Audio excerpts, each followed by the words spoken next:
Israel has become the second country in history to use nuclear weapons in war, and the first to do so as an initial preemptive strike.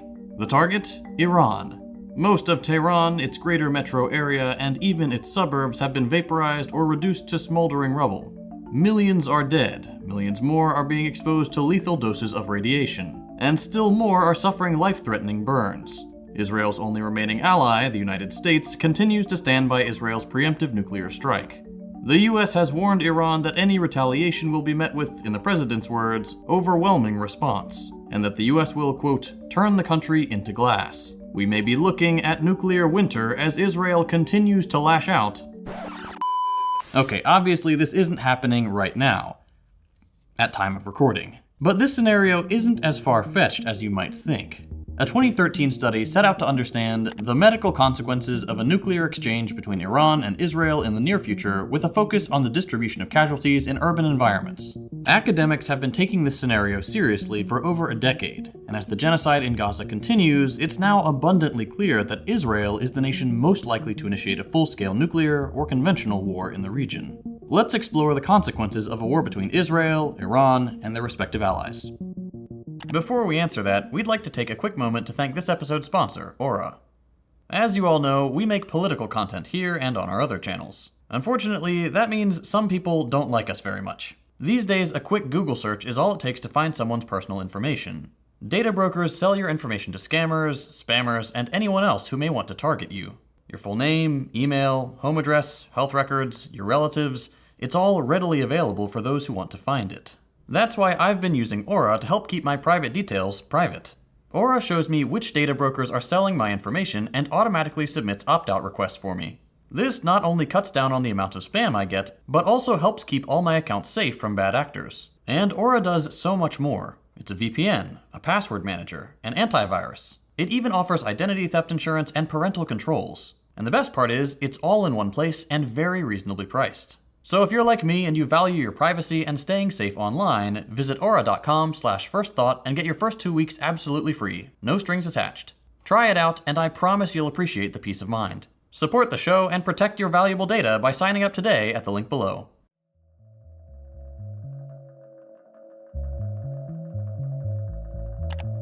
It's not just academics evaluating the potential consequences of a war between Iran and Israel. The United States Department of Defense conducts virtual and live war games to plan for any number of scenarios, and a war with Iran was simulated in 2002 in an exercise dubbed the Millennium Challenge. The results were interesting to say the least. The Pentagon asked retired Marine Corps General Paul Van Riper to command the Iranian or Red Forces due to his reputation for unorthodox thinking. Faced with the imminent preemptive US attack, Van Riper decided to go on the offensive as soon as US forces, including 2 aircraft carriers, 6 amphibious ships, and their combined escorts, bore down on him. Van Riper actually wanted to win the exercise, which is an accurate portrayal of Iranian leaders, and therefore refused to let the American preemptive strike succeed. Van Riper managed to sink the entire fleet, including the Marine Landing Force. The exercise was effectively over as soon as it began. Following this humiliating defeat, the US brass instructed Van Riper that he could not shoot down the aircraft flying cover missions for their ground forces, that their offensive weapons weren't allowed to be hidden, and that they couldn't use chemical warfare against the Blue Team's paratroopers. Van Riper was so disgusted with how controllers were running the exercise, tying the hands of his Red Team to ensure Blue won, that he sat the rest of it out. With these remarkable handicaps in place, the US succeeded in destroying Iran's military capabilities. The exercise demonstrated that the US was inflexible and wasn't able to think quickly in response to the offensive response to the preemptive attack, and that this would not serve the US well in an actual conflict. This simulation, as well as the resistance strike on Israel on October 7th, shows that no matter how much sophisticated technology your military utilizes, innovative warfare combined with adaptability can be just as lethal. Since even the arrogant US recognizes that Iran is a formidable force, let's examine their military industry from its early days till today as it continues to thrive despite heavy sanctions. Iran's defense apparatus began with the establishment of Iran Electronics Industries, or IEI, in 1973. In the decades since, IEI, focused on developing the country's military capabilities, has created many high-quality, homegrown weapons. Examples include the Akbar 7.62mm Gatling gun, capable of firing 4,000 to 6,000 rounds per minute, as well as the Arman anti-ballistic missile system, which can simultaneously engage 6 targets from up to 180 kilometers away. There's also the Fatah, a hypersonic ballistic missile with a range of 1,400 kilometers and a top speed of Mach 15, a staggering 5.1 kilometers per second. Since speeds that high are difficult to comprehend, it would be like flying from the Pentagon to the White House in 1 second, or crossing the Strait of Dover, 32 kilometers or 20 miles wide, in just 6 seconds. As if this isn't impressive enough, remember, all of this is being accomplished under a severe sanctions regime. However, these are the accomplishments of just one company. Iran possesses the largest inventory of missiles in West Asia, with a significant number being ballistic missiles specifically. Clearly, this hasn't been accomplished through the efforts of a single company. As a whole, Iran's defense ministry is focused on developing and stockpiling missile systems, naval platforms, assorted weapons, and air defenses while revitalizing its aging air and ground capabilities. It's geared towards supporting Iran's overall military strategy, which is centered around deterrence and retaliatory capabilities, utilizing unconventional warfare operations and a network of militant partners and proxies. But how is it pulling all this off under the suffocating sanctions regime?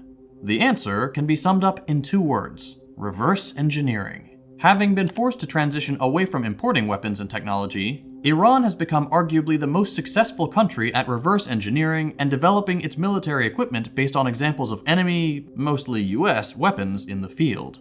Additionally, collaboration between Iran and Russia has seen a transfer of Western weapon systems for research and development, enabling Iran to drastically enhance its military capabilities. For example, reports indicate that Iran's successful Sadid 365 anti-tank guided missile was allegedly reverse-engineered from American defense systems. The Ra'ad-2 self-propelled howitzer exemplifies Iran's dedication to maintaining legacy weapon systems through the same reverse engineering, while combining various bits of foreign hardware. And of course, we can't forget to mention Iranian drones, which have been in the news quite a bit due to their use by Russia in Ukraine and resistance groups in and around Palestine. Iranian drones have earned their place because of their versatility, low price of manufacture, and effectiveness. They can carry out an assortment of missions, including surveillance, reconnaissance, and attacks. This makes them an extremely valuable asset for Iran, since they don't have a traditional air force with fighters and bombers. Additionally, the country has emphasized its goal to improve the accuracy, lethality, and over-the-horizon capabilities of its drones. But Iran hasn't just been building weapons and drones. They've also built state-of-the-art bases from which they can conduct their operations. Recently, Iran unveiled one such structure to the world, the Parchin Underground Facility. Located approximately 20 kilometers southeast of downtown Tehran, the Parchin facility reflects Iran's efforts to significantly enhance its homegrown military capabilities. While the work that goes on in the facility is not publicly available information, we know it's connected to the larger Parchin military complex. It's believed that the complex includes a large network of tunnels which might allow for additional military modalities not before moved underground, such as supply chains, which are otherwise vulnerable to attacks. The Parchin military complex is most notable for being the hub of Iran's nuclear science and defense technologies. While Iran does not possess nuclear weapons, government officials in Israel and the United States have repeatedly expressed grave concern about the Iranian nuclear program, despite the latter pulling out of the long-sought Iran nuclear deal signed during the Obama regime. Iranian weapons have been and continue to be used in modern warfare in various conflicts and by various actors. They've obviously been utilized by Iran's own military forces, but more importantly by Iranian-backed groups in conflicts across West Asia, most notably by Lebanon's Hezbollah and Yemen's Ansar Allah. However, the scope of their use in modern warfare can be seen in Syria, where Iranian drones, missiles, and small arms have been used extensively in the Syrian civil war to support Assad and other pro-government forces. Iran has provided military aid to the Syrian government and deployed its forces, including the Islamic Revolutionary Guard Corps, in the conflict. It can also be seen in Yemen, where they've supplied Ansar Allah with drones and ballistic missiles. These weapons have been used in attacks against Saudi Arabia, and more recently, in attacks on any ship attempting to do business with the Israeli colonial project. In Iraq, militias have been equipped with Iranian air defense systems and small arms, and have used them in the fight against ISIS and in other internal conflicts. And last but not least, in Lebanon, several varieties of rockets with differing ranges and capabilities have been used by Hezbollah against Israel and other regional adversaries. One variant, the Haseb rocket, has a range of 8 to 10 kilometers and an 8 kg high-explosive warhead, and is modeled on the Chinese Type 63 multiple rocket launcher.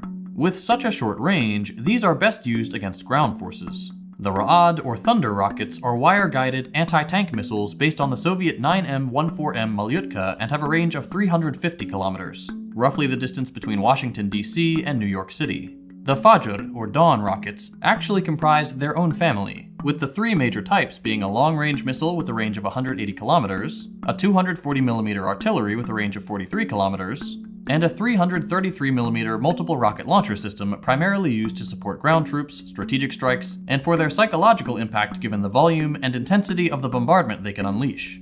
Lastly, the Zelzal, or earthquake, rockets are the longest range of their non-hypersonic missiles, with a range of 200 kilometers, or roughly the distance between LA and San Diego. It comes in two variants, the 2 and 3. The Zelzal 3 is a guided missile, and must be launched using a specialized transporter erector, and are used as general artillery shells.